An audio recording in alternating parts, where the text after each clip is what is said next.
অনেকের কাছ থেকে শুনে থাকি যে তারা ভয়ঙ্কর কিছু স্বপ্ন দেখে থাকেন, এবং অনেকে স্বপ্ন দেখে এই স্বপ্নের ব্যাখ্যা কী হতে পারে বা তাবির কী হতে পারে সেটি জানবার জন্য অনেক সময় আমাদের শরণাপন্ন হন, বা অনেক মানুষ অনেক ধরনের স্বপ্ন দেখে থাকেন। এ ব্যাপারে আমাদের কাছে ওনারা জানতে চান যে এই স্বপ্নের মানে কি, এটার তাৎপর্য কী, এটা অর্থবহ কিনা, বা তাদের কী করা উচিত। তো সেজন্য আজকে আমরা এই স্বপ্ন নিয়ে the significance of dream in Islam এই ব্যাপারে বিস্তর আলোচনা করবার চেষ্টা করব। আমা তাওফিকি ইল্লা বিল্লাহ।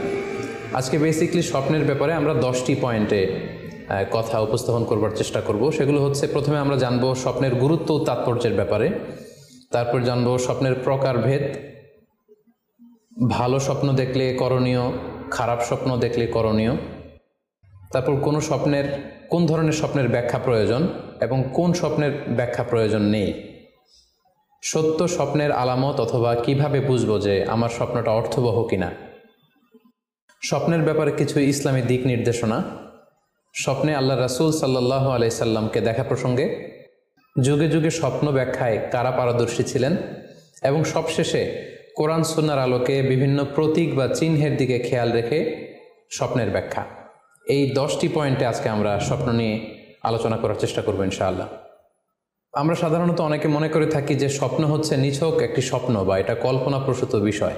মুমিনের জীবনে বা বিশ্বাসীর জীবনে স্বপ্ন শুধু নিছক স্বপ্ন নয়, বরং এটা মুমিন জীবনে অনেক অর্থবহ এবং তাৎপর্যপূর্ণ। মুমিন জীবনে এটা একটা ভালো স্বপ্ন হতে পারে আল্লাহ তাআলার পক্ষ থেকে কোনো ধরনের সুসংবাদ কিংবা দিক নির্দেশনা, কিংবা হতে পারে বান্দার প্রতি সতর্কবাণী। একচোখা বস্তুবাদীরা বলে থাকে আমরা যখন ঘুমাই তখন মস্তিষ্ক আমাদের স্মৃতিগুলো নিয়ে নাড়াচাড়া করে, আমাদের স্মৃতিগুলোকে পুনর্বিন্যাস করে, আর সেটাই আমাদের কাছে স্বপ্ন হিসেবে ধরা দেয়। অর্থাৎ তারা বলতে চায় যে স্বপ্ন হচ্ছে ঘুমের ঘোরে আমাদের দৈনন্দিন জীবনে ঘটে যাওয়া আমাদের চিন্তা বা ভাবনার প্রতিচ্ছবি। কিন্তু ইসলামের দৃষ্টিতে স্বপ্ন শুধু আমাদের চিন্তা ভাবনার প্রতিচ্ছবি নয়, এটা হতে পারে আল্লাহ তাআলার পক্ষ থেকে সুসংবাদ, হতে পারে গ্ল্যাড টাইডিংস কিংবা সতর্কবাণী। তাই এই স্বপ্নের ব্যাপারে আমাদেরকে খুব ভালো ধারণা রাখা উচিত।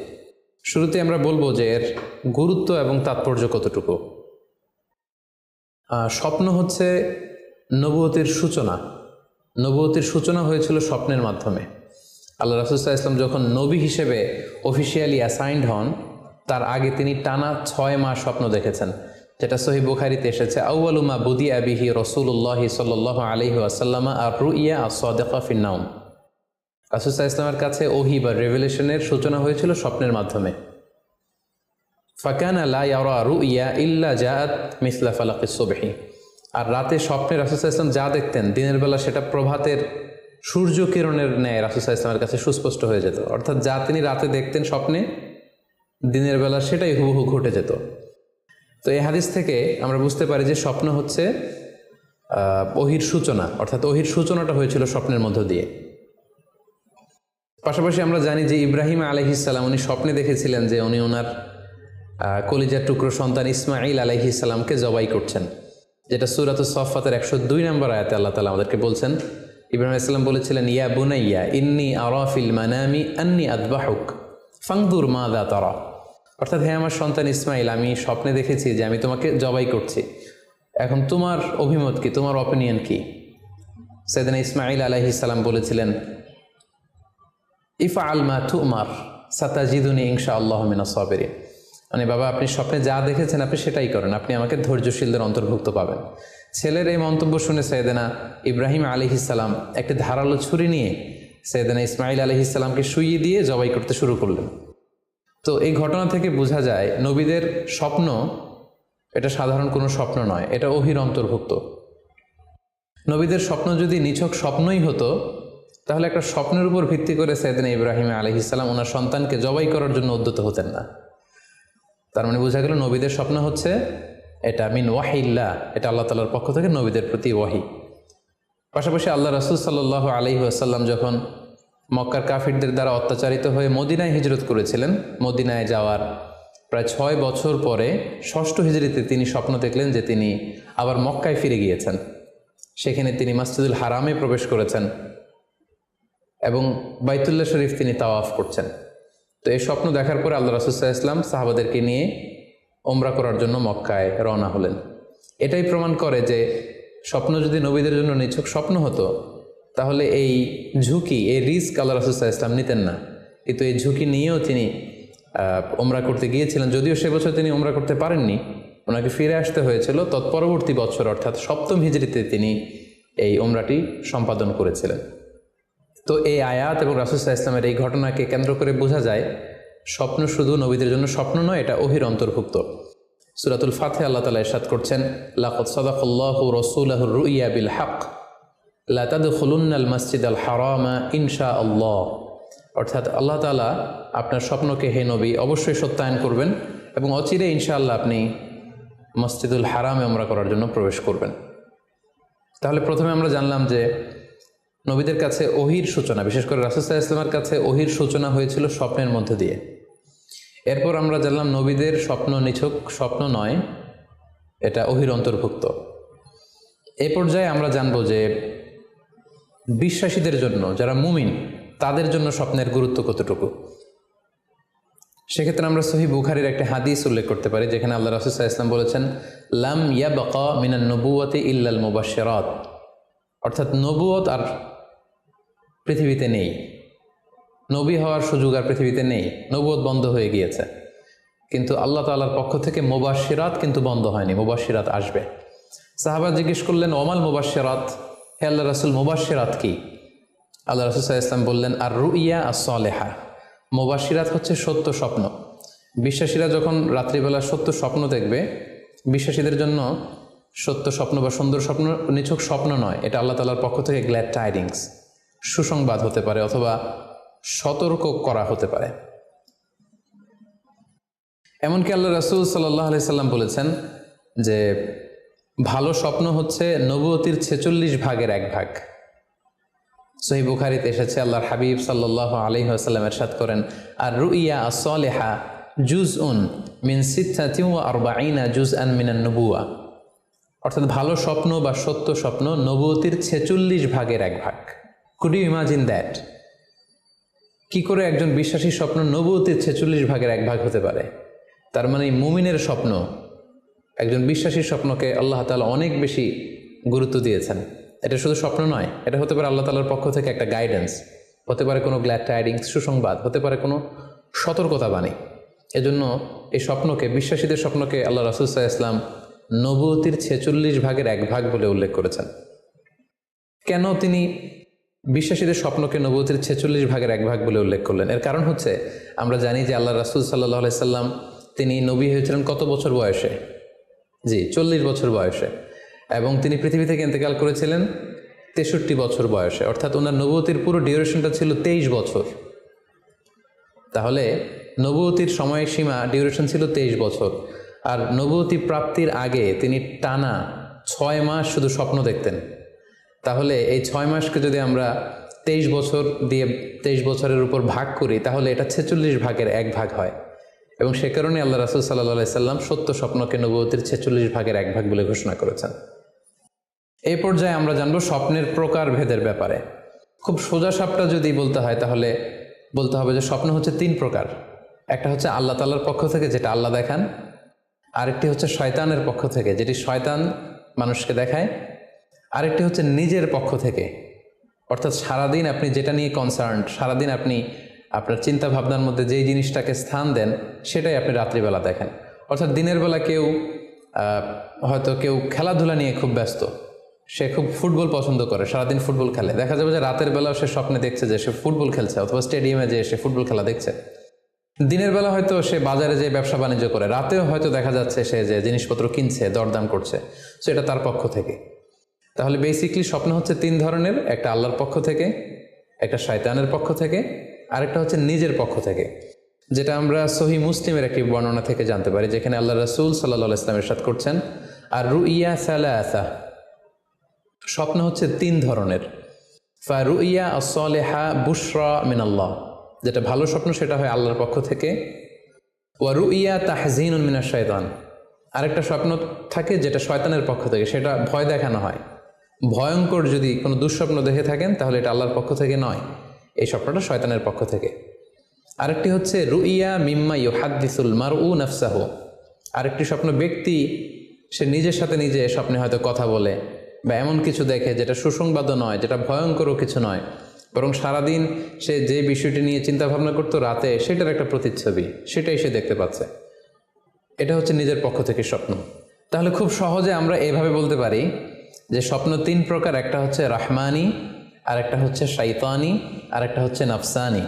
আই রিপিট, আমি আবার বলছি, স্বপ্নের প্রথম প্রকার হচ্ছে রাহমানি, দ্বিতীয় প্রকার হচ্ছে শাইতানি, তৃতীয় প্রকার হচ্ছে নাফসানি।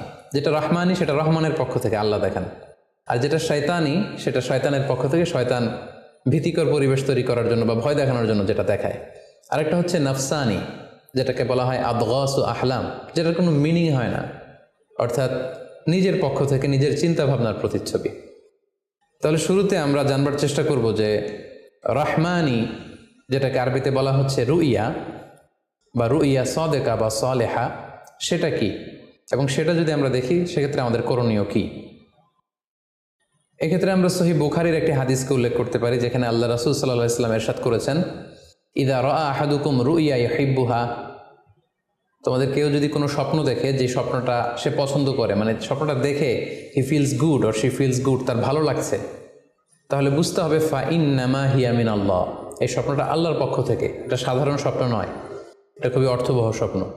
তখন সে কী করবে? ফালিয়াহমাদিল্লাহ আলাইহা, সে তখন এই সুন্দর স্বপ্ন দেখার কারণে আল্লাহ শুকরিয়া করবে। ওয়াল ইউহাদ্দিস বিহা, এবং চাইলে সে এই স্বপ্নের কথা মানুষের কাছে বর্ণনা করতে পারে বা শেয়ার করতে পারে। তাহলে সহিহ বুখারীর এই হাদিসের ভাষ্য অনুযায়ী আমরা যেটা বুঝলাম, আমরা যদি ভালো কোনো স্বপ্ন দেখি তাহলে তিনটি কাজ করা যেতে পারে। প্রথমত আল্লাহর প্রশংসা করা, যেহেতু আমি ভালো একটি স্বপ্ন দেখেছি, আল্লাহর শুকরিয়া বা প্রশংসা আমরা করতে পারি। দ্বিতীয়ত চাইলে সুসংবাদ হিসেবে এই স্বপ্নটা আমি কারোর সাথে শেয়ার করতে পারি। আর তিন নাম্বার হচ্ছে এমন ব্যক্তিকে আমি শেয়ার করব যে আমাকে ভালোবাসে বা যে আমার শুভাকাঙ্ক্ষী, তা না হলে আমি হিংসার শিকার হতে পারি।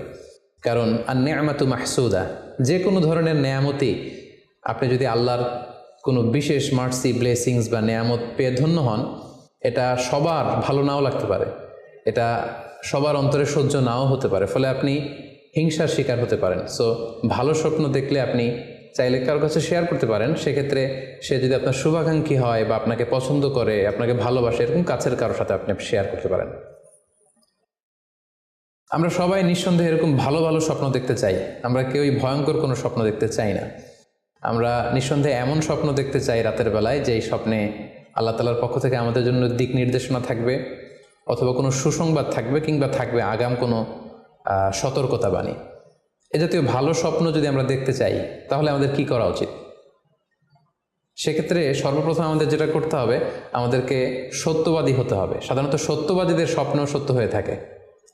যেখানেই সত্য সেখানেই যেন আমার অবস্থান হয়, আমি যেন সবসময় সত্যের পক্ষে থাকি।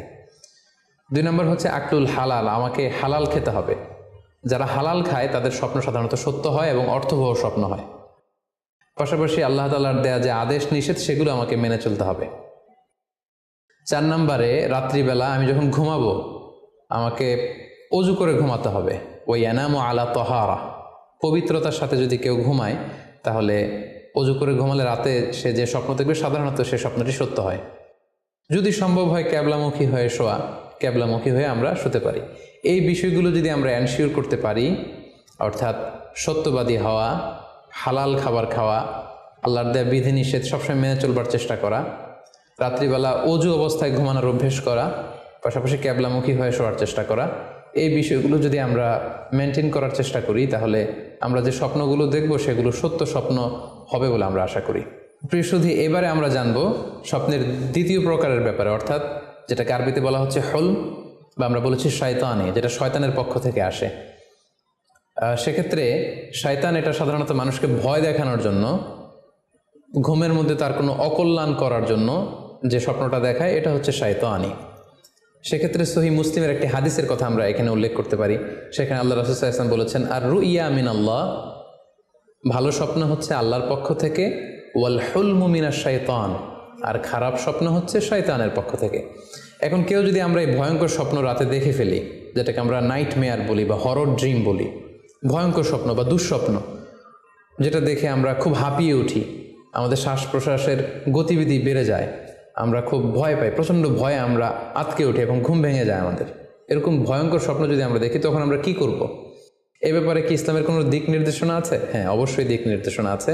সেক্ষেত্রে আমরা সহিহ মুসলিমের একটি হাদিস উল্লেখ করতে পারি এখানে, যেখানে আল্লাহ রাসূল সাল্লাল্লাহু আলাইহি ওয়াসাল্লাম বলেছেন, ইযা রাআ আহাদুকুম আর-রুইয়া ইয়াকরাহুহা, তোমাদের কেউ যদি রাতে এমন কোনো স্বপ্ন দেখে যেটা সে অপছন্দ করে, মানে ভয়ঙ্কর, ভীতিকর দুঃস্বপ্ন যদি সে দেখে, তাহলে ফালইয়াবসুক আন ইয়াসারিহি সালাসান, সে যেন তার বাম দিকে 3 বার থুতু ফেলে। ওয়ালিয়াস্তাইদ বিল্লাহি মিনাশ শাইতানি সালাসান, আর সে যেন শয়তানের ব্যাপারে আল্লাহ তাআলার কাছে 3 বার পানাহ চায় বা আশ্রয় প্রার্থনা করে। ওয়ালিয়াতাহাওয়াল আন জামবিহি আল্লাযী কানা আলাই, আর যে পাশে হয়ে সে শুয়েছিল সে পাশ চেঞ্জ করে অন্য পাশ হয়ে যেন সে ঘুমায়। সুবহানাল্লাহ বিহামদি, কত চমৎকার দিক নির্দেশনা। এবং সুনানে ইবনু মাজায় আরও একটি সহিহ হাদিস আমরা এখানে উল্লেখ করতে পারি, যেখানে আল্লাহ রাসূল সাল্লাল্লাহু আলাইহি ওয়াসাল্লাম বলেছেন, ইযা রাআ আহাদুকুম রুইয়া ইয়াকরাহুহা, কেউ যদি রাতে খারাপ বা ভয়ঙ্কর কোনো স্বপ্ন দেখে, ফালিয়াতাহাওয়াল, সে যেন তার বিছানা চেঞ্জ করে নেয়, জায়গা চেঞ্জ করে নেয়। অর্থাৎ সে যে বিছানায় শুয়েছিল সেখানে না, সে অন্য কোথাও শোবে, অথবা যেই টার্নে শুয়েছিল অন্য টার্নে চলে যাবে, ডানে হলে বায়ে, বায়ে হলে ডানে। ওয়ালিয়াতফুল আন ইয়াসারিহি সালাসান, এবং তার বাম দিকে যেন সে 3 বার থুতু ফেলে। ওয়ালিয়াসআলিল্লাহ মিন খায়রিহা ওয়ালিয়াতাআওয়ায মিন শাররিহা, এবং সে যেন এই স্বপ্নের ভালো দিকটা আল্লাহ তাআলার কাছে কামনা করে, এবং এই স্বপ্নের মন্দ বা অকল্যাণকর দিক থেকে যেন সে আল্লাহ তাআলার কাছে পানাহা চায়।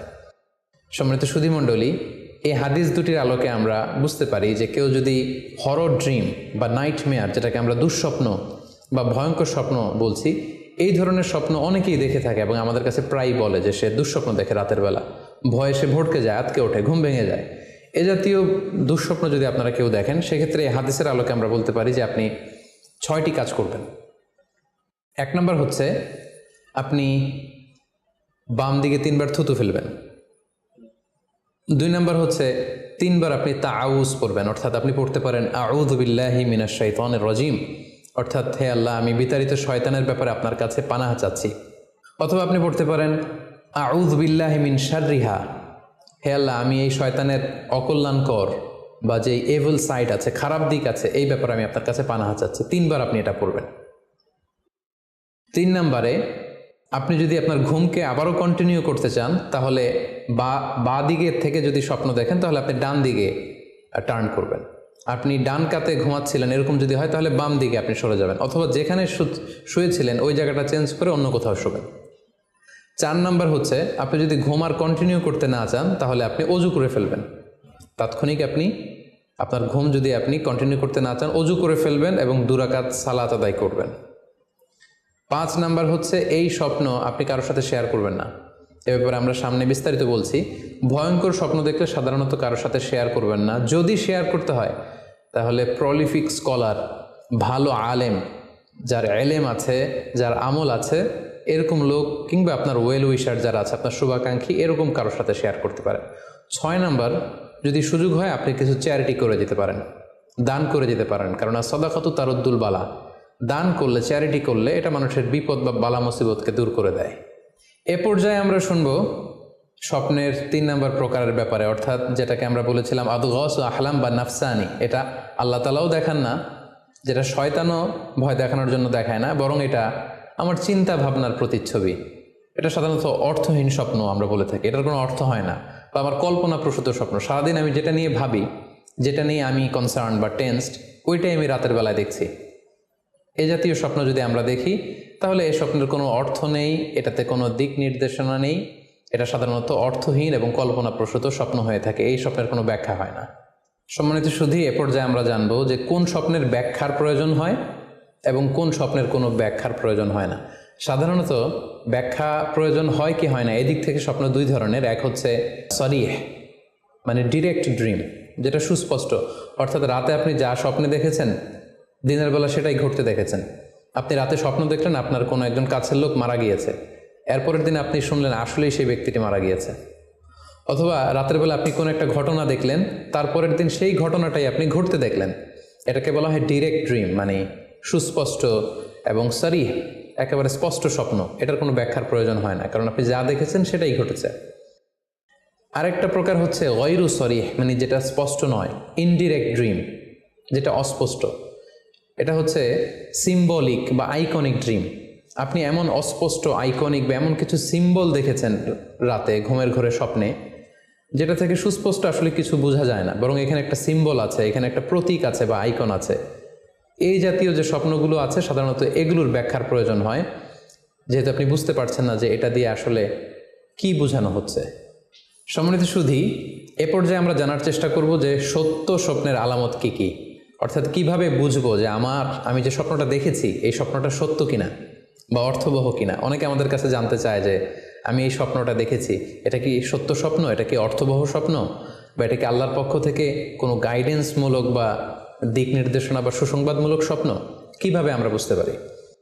কিছু আলামত রয়েছে, কিছু নিদর্শন রয়েছে যেগুলোর আলোকে কিন্তু আমরা সহজেই বুঝতে পারি যে স্বপ্নটা সত্য কিনা। সুনানে আবু দাউদের এক বর্ণনায় আল্লাহ রাসূল সাল্লাল্লাহু আলাইহি ওয়াসাল্লাম ইরশাদ করেছেন, আসদাকুন নাসি রুইয়া আসদাকুহুম হাদিসা।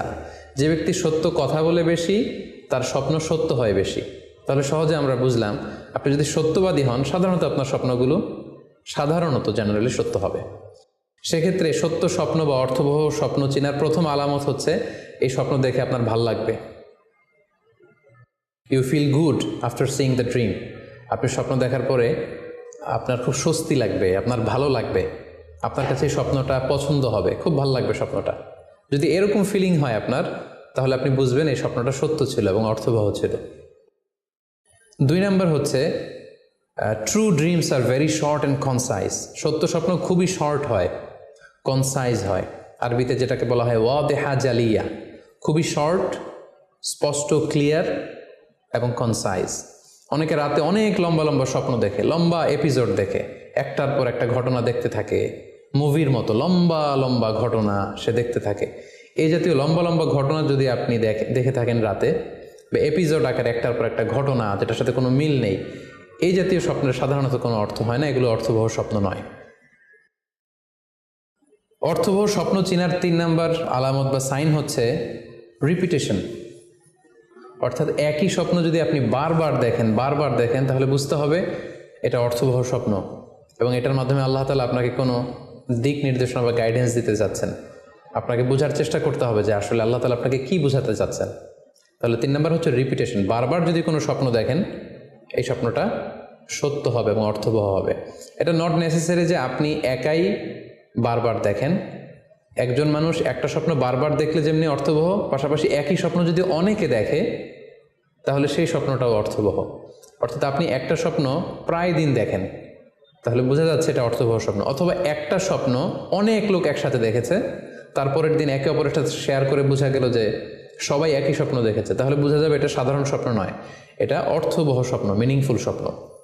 যেমন এক্ষেত্রে আমরা লাইলাতুল কদরের একটা হাদিসের কথা উল্লেখ করতে পারি। সহিহ বুখারীতে এসেছে, রমাদান মাসে সাহাবারা স্বপ্ন দেখলেন, অনেক সাহাবা একসাথে স্বপ্ন দেখলেন যে ওনাদেরকে বলা হচ্ছে রমাদানের শেষ দশকের শেষ 7 দিনের যে কোনো একদিন কদর হয়ে যেতে পারে। ওনারা সবাই এসে সাহাবা রিদওয়ানুল্লাহ তাআলা আলাইহিম আজমাইন আল্লাহ রাসূল সাল্লাল্লাহু আলাইহি ওয়াসাল্লামের কাছে বললেন, ইয়া রাসূলুল্লাহ, আমি স্বপ্নে দেখেছি যে বলা হচ্ছে কদরের জন্য রমজানের শেষ 7 দিনকে তালাশ করতে। আরেকজন এসে একই কথা বললো যে ইয়া রাসূলুল্লাহ, আমি দেখেছি রমজানের শেষ 7 দিনে কদর হতে পারে। তো এরকম অনেক সাহাবা যখন আল্লাহ রাসূল সাল্লাল্লাহু আলাইহি ওয়াসাল্লামের কাছে এসে এই ঘটনা বলল, তখন আল্লাহ রাসূল সাল্লাল্লাহু আলাইহি ওয়াসাল্লাম বললেন, আরা রুইয়াকুম কদ তাওয়াতাআত ফিস সাবঈল আওয়াখির, যে আমি দেখতে পেলাম যে তোমাদের স্বপ্নটা রমজানের শেষ 7 দিনের ব্যাপারে ঐকমত্য হয়েছে, একই ধরনের স্বপ্ন তোমরা সবাই দেখেছো, তাই তোমরা রমজানের শেষ দশকের শেষের 7 দিনে কদর তালাশ করো। রমজানের শেষ দশকের শেষ 7 দিনে কদর হয়ে যাওয়ার সম্ভাবনা বেশি। সেই বুখারীর এই হাদিসের আলোকে কিন্তু আমরা বুঝতে পারলাম যে একটি স্বপ্ন, একই ধরনের ঘটনা যদি অনেকে দেখে তাহলে এটা অর্থবহ। পাশাপাশি এক্ষেত্রে আমরা আজানের হাদিসটি উল্লেখ করতে পারি। আমরা এখন নামাজের আগে যে আজান দেয়া হয়, শুরুর দিকে কিন্তু সাহাবাদের আজানের পদ্ধতি জানা ছিল না। তখন সাহাবারা আল্লাহ রাসূল সাল্লাল্লাহু আলাইহি ওয়াসাল্লামের সাথে কনসাল্ট করছিলেন যে কিভাবে আজান দেয়া যায়, অর্থাৎ কিভাবে ঘোষণা দেয়া যায় সালাতের জন্য। একজন সাহাবা বলল, আমরা আগুন জ্বালিয়ে দিব, আগুনের ধোঁয়া দেখে মদিনার সবাই বুঝবে যে এখন সালাতের সময়, তো সবাই চলে আসবে।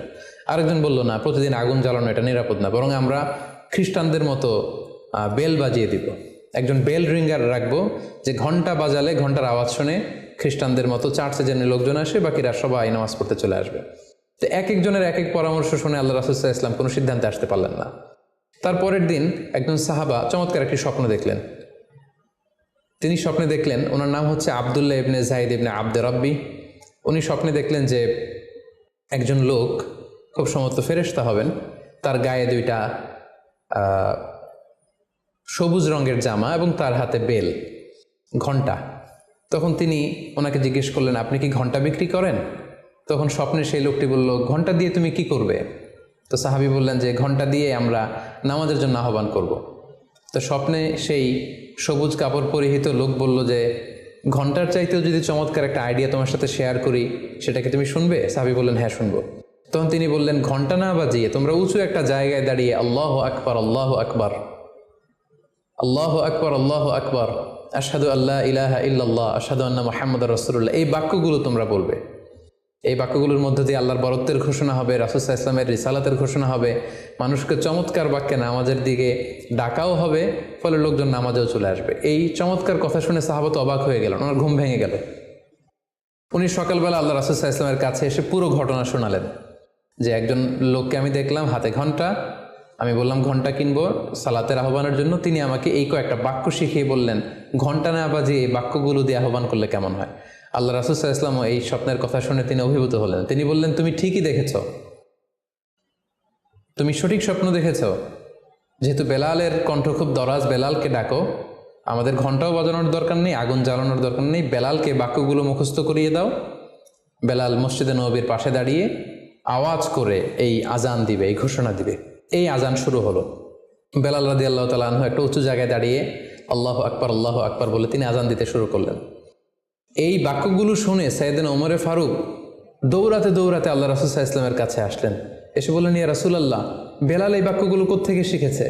গত রাতে তো আমি দেখেছি যে আমাকে একজন লোক বলেছে যে তোমরা এই বাক্যগুলোকে ব্যবহার করে লোকজনকে সালাতের জন্য আহ্বান করো। আল্লাহ রাসূল সাল্লাল্লাহু আলাইহি ওয়াসাল্লাম শুনে অবাক হলেন। অর্থাৎ ওই সাহাবী ঠিক যেমন স্বপ্ন দেখেছেন, ইসলামের দ্বিতীয় খলিফা সাইয়েদনা ওমর ফারুক রাদিয়াল্লাহু তাআলা আনহু উনিও একই স্বপ্ন দেখেছেন। তার মানে একই স্বপ্ন যদি একাধিক লোকজন দেখে থাকে, সেটা যেমনি অর্থবহ, আবার আপনি একাও যদি একটি স্বপ্ন বারবার বারবার দেখেন, সেটাও অর্থবহ। আমরা আজান যে কিভাবে ইন্ট্রোডিউস হলো মুসলিম কমিউনিটির মধ্যে, এই হাদিসের আলোকে বুঝতে পারি যে কোনো স্বপ্ন আপনি বারবার দেখলে বা অনেকে একই স্বপ্ন দেখলে সে স্বপ্নটা অর্থবহ হবে। অর্থবহ স্বপ্ন দেখার 4 নম্বর সাইন হচ্ছে শেষ রাতের স্বপ্ন সাধারণত অর্থবহ হয়। অর্থাৎ লাস্ট 1/3 অফ দ্য নাইট, রাতের শেষাংশে যদি আপনি ফজরের আগ দিয়ে যে স্বপ্নটা মানুষ দেখে, সাধারণত এই স্বপ্নটা অর্থবহ হয়, এটা সত্য স্বপ্ন হয়। কারণ এই টাইমে আল্লাহ তাআলা প্রথম আকাশে নেমে আসেন বা মনোনিবেশ করেন এবং ডাকতে থাকেন, কার রিজিকের দরকার আমি রিজিক দেব, কার অর্থের দরকার আমি অর্থ এর ব্যবস্থা করে দেব, কার কি দরকার আমার কাছে চাও, অসুস্থরা আমি তাদেরকে সুস্থ করে দেব। সো ওই টাইমে আল্লাহ তাআলার বিশেষ একটা রহমত পৃথিবীতে নেমে আসে, ফলে শেষ রাতের স্বপ্ন সাধারণত অর্থবহ স্বপ্ন হয়। পাশাপাশি হাদিসে এসেছে যে কিয়ামতের আগ দিয়ে মুমিনরা যে স্বপ্নগুলো দেখবে, এই স্বপ্নগুলো সাধারণত অর্থবহ হবে। অর্থাৎ কিয়ামতের একেবারে আগ মুহূর্তে যখন মুসলমানরা খুব স্ট্রাগল করবে, মুসলমানরা যখন খুব বিপদে থাকবে, তখন মুসলমানদের যে স্বপ্নগুলো তারা রাতের বেলা দেখবে, এগুলো মিথ্যা হবে না, বেশিরভাগ স্বপ্নই সত্য হবে, অর্থবহ হবে। যেটা আমরা সহিহ বুখারীর একটা হাদিস থেকে জানতে পারি, যেখানে আল্লাহ রাসূল সাল্লাল্লাহু আলাইহি ওয়াসাল্লাম ইরশাদ করেছেন, ইযা ইকতারাবা যামানু লাম তাকাদ রুইয়াল মুমিনি তাকযিব। অর্থাৎ কিয়ামতের সময় যত ঘনিয়ে আসবে, কাছাকাছি আসবে, মুমিন বা বিশ্বাসীদের স্বপ্ন ঠিক তত সঠিক হতে থাকবে। মুমিনদের তখনকার স্বপ্ন বেশিরভাগই সত্য হবে, সেটা মিথ্যা হবে না। তাহলে এই হাদিস থেকে আমরা জানলাম কিয়ামতের আগ দিয়ে মুমিনরা যে স্বপ্নগুলো দেখবে, এগুলো সত্য হবে, অর্থবহ হবে। এ পর্যায়ে আমরা জানবার চেষ্টা করব যে স্বপ্নের ব্যাপারে কিছু ইসলামিক দিক নির্দেশনা রয়েছে। আমরা যদি এই দিক নির্দেশনাগুলো, গাইডেন্সগুলো মেনে চলি, তাহলে স্বপ্ন নিয়ে আমাদের খুব একটা কনফিউশনে থাকতে হবে না। সেক্ষেত্রে প্রথম গাইডলাইন হচ্ছে অপ্রয়োজনে স্বপ্ন অন্যের সাথে শেয়ার না করা। Do not mention the dream for interpretation except a prolific scholar or any well wisher to you. কেউ যদি খুব বড় আলেম হয়ে থাকেন, শায়েখ হয়ে থাকেন, তার এলম আছে, আমল আছে, এরকম কারো কাছে শেয়ার করতে পারেন। অথবা আপনার শুভাকাঙ্ক্ষী আপনাকে ভালো অ্যাডভাইস করতে পারে, আপনাকে পছন্দ করে, এরকম লোক ছাড়া কারোর কাছে স্বপ্ন শেয়ার করা যাবে না। সুনানে তিরমিজিতে স্বপ্ন অন্যের সাথে শেয়ার না করার ব্যাপারে একটি হাদিস এসছে, যেখানে আল্লাহ রাসূল সাল্লাল্লাহু আলাইহি সাল্লাম বলেছেন, লা ইয়াকুসুহা ইল্লা আলা ওয়াদ্দিন। অর্থাৎ যে তোমাকে পছন্দ করে এমন কারো কাছে ছাড়া স্বপ্ন শেয়ার করবে না। অথবা আও জি রাইন, এমন লোক যে ডিসিশন দিতে পারে, he can advice you, he can provide you the right decision, এরকম লোক যদি আপনার কাছের শুভাকাঙ্ক্ষীদের মধ্যে থেকে কেউ থেকে থাকে, আপনি তার সাথে শেয়ার করতে পারেন। ওয়ালা ইউহাদ্দিসু বিহা ইল্লা লাবিবান আও হাবিবান, সে আপনার হাবিব, সে আপনার বন্ধু, সব কাছের লোক, বজম ফ্রেন্ড, আপনার শুভ কামনা করে সব সময়, এই জাতীয় লোকের কাছে আপনি স্বপ্ন শেয়ার করতে পারেন। অনেক বর্ণনায় এসেছে ওয়ালা ইয়াকুসুর রুইয়া ইল্লা আলা আলিমিন আও নাসিহ, স্বপ্ন শেয়ার করতে হলে ভালো আলেমের কাছে শেয়ার করো, অথবা নাসিহ, যে তোমাকে ভালো অ্যাডভাইস করতে পারবে, উপদেশ দিতে পারবে, এরকম কারো কাছে শেয়ার করো, অন্য কারো কাছে নয়। সুনানে তিরমিজিতে এ ব্যাপারে একটি বাব রচনা করা হয়েছে, যে বাবু লা তাকুসুর রুইয়া ইল্লা আলা আলিম আও নাসিহ, আলেম বা শুভাকাঙ্ক্ষী নসিহতকারী ছাড়া কারো কাছে স্বপ্ন শেয়ার করা যাবে না। এর কারণ হচ্ছে, আমরা আগেই বলেছি যে আপনি স্বপ্নে যদি ভালো কিছু দেখে থাকেন, এটা এমন কারো কাছে যদি শেয়ার করেন যে আপনাকে পছন্দ করে না, তাহলে আপনি হিংসার শিকার হতে পারেন। সেক্ষেত্রে আমরা সূরা ইউসুফের 5 নম্বর আয়াতের কথা খেয়াল করতে পারি, যেখানে ইউসুফ আলাইহিস সালাম বলেছিলেন যে ইয ক্বালা ইউসুফু লি আবিহি ইয়া আবাতি ইন্নী রাআইতু আহাদা আশারা কাওকাবান ওয়া শামসা ওয়াল কমারা রাআইতুহুম লি সাজিদিন ক্বালা ইয়া বুনাইয়া লা তাকসুস রুইয়াকা আলা ইখওয়াতিকা ফায়াকিদু লাকা কাইদা। ছোট্ট ইউসুফ আলাইহিস সালাম তিনি স্বপ্নে দেখলেন যে চন্দ্র, সূর্য এবং আকাশের 11টা তারা সব কিছু ওনার সম্মানে সিজদায় লুটিয়ে পড়েছে। তো ইয়াকুব আলাইহিস সালাম ওনার ছেলেকে বললেন যে বাবা ইউসুফ, খবরদার, সাবধান, এই স্বপ্নের কথা তুমি তোমার ভাইদেরকে বলতে যেও না। যদি তুমি তোমার ভাইদের সাথে এই চমৎকার স্বপ্নের কথা শেয়ার করো, তাহলে ফায়াকিদু লাকা কাইদা, তারা তোমাকে নিয়ে হিংসা করবে, ষড়যন্ত্র করবে। তাহলে আমরা বুঝলাম যে যার তার কাছে চাইলে আমরা স্বপ্ন শেয়ার করতে পারবো না, বরং এক্ষেত্রে বুঝে শুনে সাবধানে শেয়ার করতে হবে। এক্ষেত্রে মুস্তাদরেকে হাকিমে একটি চমৎকার হাদিস উল্লেখ হয়েছে, সেটি হচ্ছে কেন যে কারো কাছে স্বপ্ন শেয়ার করা যাবে না, করলে সমস্যা কি। সেক্ষেত্রে বলা হয়েছে যে ফাইন্না রুইয়া তাকাউ আলামা তুআব্বার, অর্থাৎ স্বপ্নের ব্যাখ্যা তেমনই হয়ে থাকে যেমন এটার ব্যাখ্যা করা হয়। এই ব্যাপারটা কিন্তু সাধারণ কোনো কথা নয়। আপনি একজনের কাছে যার কোনো জ্ঞান নেই স্বপ্নের ব্যাপারে, হুট করে তার কাছে স্বপ্নের ব্যাখ্যা জানতে চাইলেন, আর তিনিও হুট করে এমন একটা ব্যাখ্যা করে দিল, ফলে দেখা যাবে উনি যেটা ব্যাখ্যা করেছেন সেটাই ঘটবে আপনার জীবনে। সো স্বপ্নের কথা যে কারো কাছে বলতে নেই। ফাইন্না রুইয়া তাকাউ আলামা তুআব্বার, কেননা স্বপ্নের ব্যাখ্যা তেমন হয়ে থাকে যেমন এটার ব্যাখ্যা করা হয়। সো ব্যাখ্যা যদি কেউ করতে চান, আপনি ভালো ব্যাখ্যা করবেন, জেনে শুনে বুঝে তার শুভাকাঙ্ক্ষী হয়ে সুন্দর ব্যাখ্যা করবেন, কেননা খারাপ কোনো ব্যাখ্যা করে দিলে সেই ব্যাখ্যাই হয়ে যেতে পারে। স্বপ্নের কথা কেন যে কোনো মানুষের কাছে শেয়ার করতে নেই, তার কারণ হিসেবে আমরা সুনানে দারমির একটি হাদিসকে এখানে উল্লেখ করতে পারি, যে হাদিসটিকে ইবনে হাজার আল আসকালানি উনি ওনার ফাথুল বারিতে হাসান বলে উল্লেখ করেছেন। আল্লাহ রাসূল সাল্লাল্লাহু আলাইহি ওয়াসাল্লামের কাছে মদিনাতে প্রায় একজন নারী এসে স্বপ্নের ব্যাখ্যা জানতে চাইতেন। সে নারী বলতেন যে ইয়া রাসূলুল্লাহ, আমি প্রায়ই স্বপ্নে দেখি যে আমার ঘরের একটি পিলার ভেঙে গিয়েছে এবং আমি অন্ধ সন্তান প্রসব করেছি। এই নারীর স্বামী ছিল ব্যবসায়ী এবং সারা বছর ব্যবসার কারণে বিভিন্ন জায়গায় তিনি ঘুরে বেড়াতেন, এবং যখন ফিরে আসতেন যাওয়ার সময় তিনি স্ত্রীকে প্রেগনেন্ট অবস্থায় রেখে যেতেন, অর্থাৎ গর্ভবতী, আর এই বাচ্চাকে পেটে নিয়ে এই নারী সবসময় এই স্বপ্ন দেখতে থাকতেন। তো রাসূল সাল্লাল্লাহু আলাইহি ওয়াসাল্লাম স্বপ্নের ব্যাখ্যা বললেন, তুমি চিন্তা করো না, তোমার স্বামী সহি সালামতে ফিরে আসবে এবং তুমি সুন্দর সন্তান প্রসব করবে, ভালো সন্তান। এভাবেই চলছিল, যতবার তার স্বামী ফিরে আসে, সুস্থভাবে ফিরে আসে এবং সে সুন্দর সন্তান জন্ম দিচ্ছিল। হঠাৎ একবার সে নারী আল্লাহ রাসূল সাল্লাল্লাহু আলাইহি ওয়াসাল্লামের বাসায় এসে দেখলেন যে আল্লাহ রাসূল সাল্লাল্লাহু আলাইহি ওয়াসাল্লাম ঘরে নেই। আম্মাজান আয়েশাকে তিনি বললেন যে আমি সবসময় এরকম স্বপ্ন দেখি। তখন আম্মাজান আয়েশা বললেন, তাহলে এই স্বপ্নের ব্যাখ্যা জানার জন্য তুমি রাসূল সাল্লাল্লাহু আলাইহি ওয়াসাল্লামের কাছে আসো, তুমি কি স্বপ্ন দেখো? তখন সে নারী আম্মাজান আয়েশার কাছে খুলে বললেন যে আমি স্বপ্নে দেখি যে আমার ঘরের একটি পিলার ভেঙে গিয়েছে আর আমি একটি অন্ধ সন্তান প্রসব করেছি। একথা শুনে আম্মাজান আয়েশা রাদিয়াল্লাহু তাআলা আনহা অবাক হয়ে গেলেন। তিনি বললেন, তাই নাকি? তোমার স্বপ্ন যদি সত্য হয় তাহলে ঠিকই তোমার স্বামী মারা যাবে এবং তুমি একজন ফাজের পাপাচারী সন্তান প্রসব করবে। ঠিকই দেখা গিয়েছিল তার পরের বছর তার স্বামী যখন আসলো, জীবিত আসতে পারেনি, তার স্বামী ইন্তেকাল করেছিল এবং এই নারী যে সন্তান প্রসব করেছিল সেটি ছিল একটি পাপাচারী সন্তান। তো এই ঘটনা আল্লাহ রাসূল সাল্লাল্লাহু আলাইহি ওয়াসাল্লাম শুনে আম্মাজান আয়েশাকে বললেন, আয়েশা, তুমি এটা ঠিক করোনি।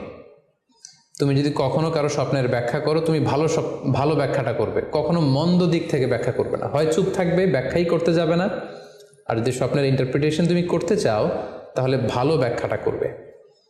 সম্মানিত শুধু এজন্য যে কারো কাছে আমরা চাইলেই স্বপ্নের কথা জানাতে পারি না, বরং সে যদি আপনার শুভাকাঙ্ক্ষী হয়, সে যদি স্বপ্ন ব্যাখ্যায় পারদর্শী হয়, সে যদি ভালো আলেম হয়, তাহলে তার কাছে আপনি স্বপ্নের ব্যাখ্যা জানতে চাইতে পারেন। এক্ষেত্রে আমরা ইমাম মুহাম্মদ ইবনে সিরিনের আরও একটি চমৎকার ঘটনার কথা উল্লেখ করতে পারি। মুহাম্মদ ইবনে সিরিন উনি ছাত্রদেরকে নিয়ে একবার তালিম দিচ্ছিলেন। এ সময় হঠাৎ এক নারী এসে বললেন যে আমি স্বপ্নের ব্যাখ্যা জানতে চাই, মুহাম্মদ ইবনে সিরিন কোথায়? ছাত্ররা বলল উনি একটু বাইরে গিয়েছেন। আপনি স্বপ্নে কি দেখেছেন? মহিলাটি বলল যে আমি স্বপ্নে দেখেছি আমার ছেলে সাগর থেকে শুধু পানি পান করছে। হঠাৎ সেই মজলিস থেকে এক ছাত্র বলল, তাই নাকি? আপনি যদি এই স্বপ্ন দেখে থাকেন তাহলে আপনার বাচ্চাটা মারা যাবে। ইমাম মুহাম্মদ ইবনে সিরিন পরবর্তীতে যখন আসলেন, এসে ছাত্রদের কাছে যখন জানতে পারলেন, তখন তিনি বললেন যে তুমি কেন এই স্বপ্নের ব্যাখ্যা করেছো? কারণ সাগরের লোনা পানি এটা যে সবসময় অযোগ্য, পানের অযোগ্য ব্যাপারটা এমনটা নয়। সাগরের ভেতরে তো মণিমুক্তাও আছে। বরং আমি হলে ব্যাখ্যা করতাম যে তোমার ছেলে সাগর থেকে পানি খাচ্ছে, তোমার ছেলে অনেক বড় আলেম হবে। কিছুদিন পরে আরেক লোক এসে মুহাম্মদ ইবনে সিরিনের কাছে জানতে চাইলেন যে আমি স্বপ্নে দেখছি যে আমার ছেলে সাগর থেকে শুধু পানি নিয়ে খাচ্ছে। তিনি বললেন আশা করা যায় তোমার ছেলে অনেক বড় আলেম হবে। ঠিকই দেখা গেল কিছুদিন পরে যেই মহিলাটি স্বপ্নের ব্যাখ্যা জানতে এসেছিলেন তার ছেলেটি মারা গিয়েছে। আর ওই যেই লোক মুহাম্মদ ইবনে সিরিনের কাছে স্বপ্নের সুন্দর ব্যাখ্যা নিয়ে গেলেন, তার ছেলে ওই সময়ের অনেক বড় আলেম হয়েছিল। এজন্য সম্মানিত শুধু যে কারো কাছে স্বপ্নের ব্যাখ্যা জানতে চাইতে নেই। আর স্বপ্নের ব্যাখ্যা যদি করতে হয় ভালো ব্যাখ্যা করতে হবে, তা না হলে চুপ থাকতে হবে। স্বপ্নের ক্ষেত্রে ইসলামের যে দিক নির্দেশনা, সেক্ষেত্রে আরও একটি দিক নির্দেশনা হচ্ছে স্বপ্ন কখনো শরীয়তের দলিল হতে পারে না। কেবলমাত্র নবীদের স্বপ্নই হচ্ছে ওহী, কিন্তু আমরা যারা সাধারণ মুসলমান আমাদের স্বপ্ন কখনো শরীয়তের দলিল হতে পারে না। এটা আপনার জন্য কোনো একটা বিশেষ ধরনের অনুধাবন হতে পারে, আপনার বিশেষ ফিলিংস হতে পারে, আপনার একার জন্য কোনো ধরনের গাইডেন্স হতে পারে আল্লাহর পক্ষ থেকে, কিন্তু এটাকে শরীয়তের দলিল বলে চালিয়ে দেওয়া যাবে না। আমরা প্রায় শুনি অমুক পীর সাহেব একটা স্বপ্ন দেখেছেন এবং তার মুরিদেরা এই স্বপ্নের আলোকে বিভিন্ন কাজ করতে শুরু করেছেন, এটাকে শরীয়তের অংশ মনে করে। খুব রিসেন্টলি করোনা ভাইরাস আউটব্রেকের টাইমে মামুন মারুফ নামে এক ছেলের স্বপ্নের কথা আমরা শুনেছিলাম যে ইটালিতে সে স্বপ্ন দেখেছে করোনা ভাইরাসের সাথে কথা বলেছে। আসলে এই জাতীয় স্বপ্ন কখনো শরীয়তের কোনো সোর্স বা এভিডেন্স হতে পারে না। খুব রিসেন্টলি বুয়েট থেকে পাশ করা মুশতাক মোহাম্মদ আরমান নামে একজন লোকের কথা আমরা শুনেছি যে তিনি দাবি করেছেন তিনি ইমাম মাহাদি, এবং তিনি দাবি করেছেন যে স্বপ্নে তাকে আল্লাহ তাআলা ইমাম মাহাদি বলে পরিচয় করিয়ে দিয়েছে, ফলে লোকজন এসে তার হাতে বায়াত হচ্ছে। অথবা অনেকে দাবি করে থাকেন যে স্বপ্নে তিনি ফকিরি পেয়েছেন, স্বপ্নে এটা হয়েছে সেটা হয়েছে। এরকম কোনো ধরনের স্বপ্নই কিন্তু শরীয়তের অংশ, শরীয়তের দলিল বা এভিডেন্স হতে পারে না। এই পর্যায়ে আমরা জানবার চেষ্টা করব যে স্বপ্নে রাসূলুল্লাহ সাল্লাল্লাহু আলাইহি ওয়াসাল্লামকে দেখা প্রসঙ্গে অনেকে স্বপ্নে আল্লাহ রাসূল সাল্লাল্লাহু আলাইহি ওয়াসাল্লামকে দেখেন, এবং আসলে রাসূল সাল্লাল্লাহু আলাইহি ওয়াসাল্লামকে স্বপ্নে দেখেন কিনা এ ব্যাপারে তাদের মধ্যে অনেক প্রশ্ন থেকে থাকে। এক্ষেত্রে আমরা সহিহ বুখারীর একটি চমৎকার হাদিস উল্লেখ করতে পারি, যেখানে আল্লাহ রাসূল সাল্লাল্লাহু আলাইহি ওয়াসাল্লাম ইরশাদ করেছেন, মান রাআনি ফিল মানামি ফাকাদ রাআনি, যে আমাকে স্বপ্নে দেখলো। আল্লাহ রাসূল সাল্লাল্লাহু আলাইহি ওয়াসাল্লাম নিজে বলছেন যে আমাকে স্বপ্নে দেখলো সে আসলেই আমাকেই দেখলো, কারণ ফাইন্না শাইতানা লা ইয়াতামাসসালু ফি সূরাতি, শয়তান কখনো আমার আকৃতি, আমার শেপ ধারণ করতে পারে না। অর্থাৎ আপনি যদি রাসূল সাল্লাল্লাহু আলাইহি ওয়াসাল্লামকে স্বপ্নে দেখেন তাহলে আপনি রাসূল সাল্লাল্লাহু আলাইহি ওয়াসাল্লামকেই দেখেছেন, আপনি শয়তানকে দেখেননি। কারণ শয়তান কখনো রাসূল সাল্লাল্লাহু আলাইহি ওয়াসাল্লামের আকৃতি ধারণ করতে পারে না। তাহলে এই হাদিসের আলোকে আমরা বুঝলাম শয়তান কখনো আল্লাহ রাসূল সাল্লাল্লাহু আলাইহি ওয়াসাল্লামের আকৃতি বা শেপ ধারণ করতে পারে না। তখন প্রশ্ন হচ্ছে আসলে আপনি রাসূল সাল্লাল্লাহু আলাইহি ওয়াসাল্লামকে দেখেছেন নাকি অন্য কাউকে দেখেছেন? শয়তান হয়তো রাসূল সাল্লাল্লাহু আলাইহি ওয়াসাল্লামের আকৃতি ধারণ করলো না, একজন সুশ্রী বয়োবৃদ্ধ সুন্দর আকৃতির মানুষের চেহারা ধারণ করে শয়তান এসে বলল যে আমি আল্লাহ রাসূল। তখন আপনি কিভাবে বুঝবেন যে আপনি রাসূল সাল্লাল্লাহু আলাইহি ওয়াসাল্লামকে দেখেছেন নাকি শয়তানের ধারণ করা অন্য কোনো মানুষের আকৃতিতে কাউকে আপনি দেখেছেন? সেক্ষেত্রে বোঝার মাধ্যম হচ্ছে আল্লাহ রাসূল সাল্লাল্লাহু আলাইহি ওয়াসাল্লামের দাড়ি কেমন ছিল, চেহারা কেমন ছিল, চুল কেমন ছিল, দৈহিক গড়ন কেমন ছিল, আকৃতি কেমন ছিল, এগুলো কিন্তু আমরা হাদিস থেকে পাই, কিংবা শামায়েলে তিরমিজিতে রাসূল সাল্লাল্লাহু আলাইহি ওয়াসাল্লামের বডি স্ট্রাকচার, ওনার চেহারা, ওনার অবয়বের ব্যাপারে বর্ণনা পাই। আপনি স্বপ্নে যাকে দেখেছেন তার চেহারা, আকৃতি এবং বর্ণনা যদি রাসূল সাল্লাল্লাহু আলাইহি ওয়াসাল্লামের দৈহিক বর্ণনার সাথে মিলে যায় তাহলে বোঝা যাবে যে আপনি আসলেই আল্লাহ রাসূল সাল্লাল্লাহু আলাইহি ওয়াসাল্লামকে দেখেছেন।